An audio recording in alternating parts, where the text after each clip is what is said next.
My tech, he said, was because he felt like I was disrespectful to him, um, because of when I got the delay of game. I felt like Chris Ezra had my back, and so I traveled obviously, and so JB made the layup, and I turned around and said, "Well, what is that?"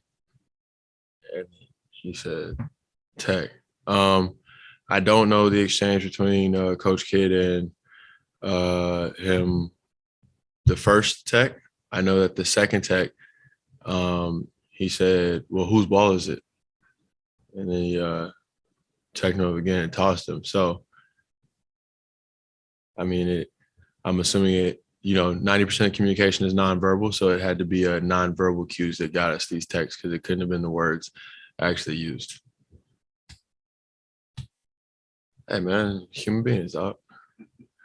Was there a higher level of emotion for you coming into the game when you return back to DC and coming to this arena in the visiting locker room instead of the home locker room?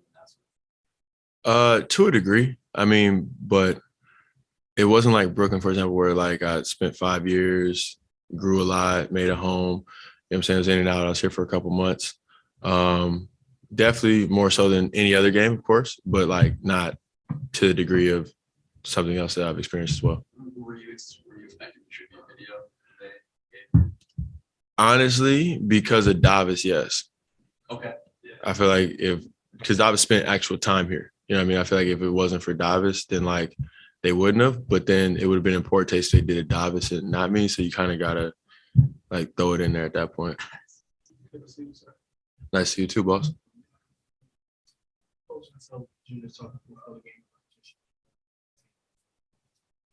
I don't want to be the dead horse at all. Yeah. This is the big claim. You guys kind of knew where you guys were on the George. How excited are you just to be in this situation? Just running the book.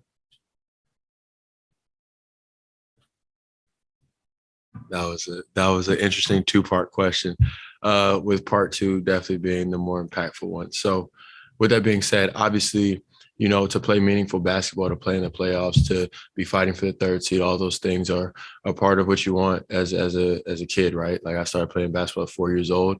Your dream is to win a championship, right? Like, and that's what you strive to do and be the best player that you can be and be on a great team and all those other things. And obviously it's not like we're the odds-on favorite, of course, but we're in striking distance. We have phenomenal talent in the locker room. We have a great chemistry, great vibe, great role definition to your point. And, we're here to play hard and try to maximize our capabilities and, go as far as we can. I mean, I think for both teams, it's probably a rallying point. I think for them, it's probably a bigger focus because they're not playing for anything anymore, right? So, like, if you can get up for a game and really put a bullseye on and say, like, this is a game that we are going to win so we can feel good about ourselves, then of course.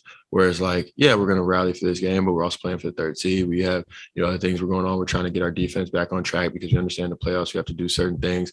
All right, they're throwing junk defenses at us, boxing one, other things, switching zones, things like that, switching up. So, for us, there's more pieces to the equation than just, the rallying.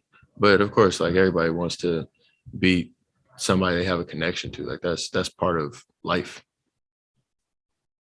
Okay, we got one on Zoom district. Spence, you said, earlier that during your time in DC, you felt like your role had changed, from being the scorer, aggressive guy to being more of a facilitator. I guess at what point in the season was it after the 10-3 start that you felt that happened, and how was that communicated to you?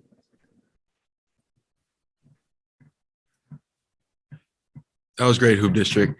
I tried to get out of here as diplomatic as possible. I don't have a specific game for you. Obviously the piece of the season that I was with the Wizards had a lot of different shifts, a lot of different up and downs. Obviously Brad got hurt at one point. We had COVID hit the team at one point. Rui had a long absence and came back. Like there are a lot of different points. Thomas Bryant came off ACL, a lot of different things that go into this equation. I've said what I've said about the organization. I know that they've since made comments about their own locker room that have kind of validated what I've said about the situation. So, anything further about their situation is, their situation. I mean, after a 30-point win on their end, of course, it's going to be kind of easy to be like, see, like Spencer did this, that, and the third. But at the end of the day, like, I think this stretch of basketball post All-Star break has kind of validated what I've said. So it's not, like Scoop said, like, are we beating a dead horse, or are we going to kind of like, let them go to off season and let us go to playoffs and, keep it rocking. Like we've had 20 games or so since the All-Star break, and essentially their play and their comments, et cetera, have validated everything that I've said. The same way that our play has validated what I've said. You know what I'm saying? One game being an anomaly, right? Like, it is what it is, man. Like, it just is what it is. Like,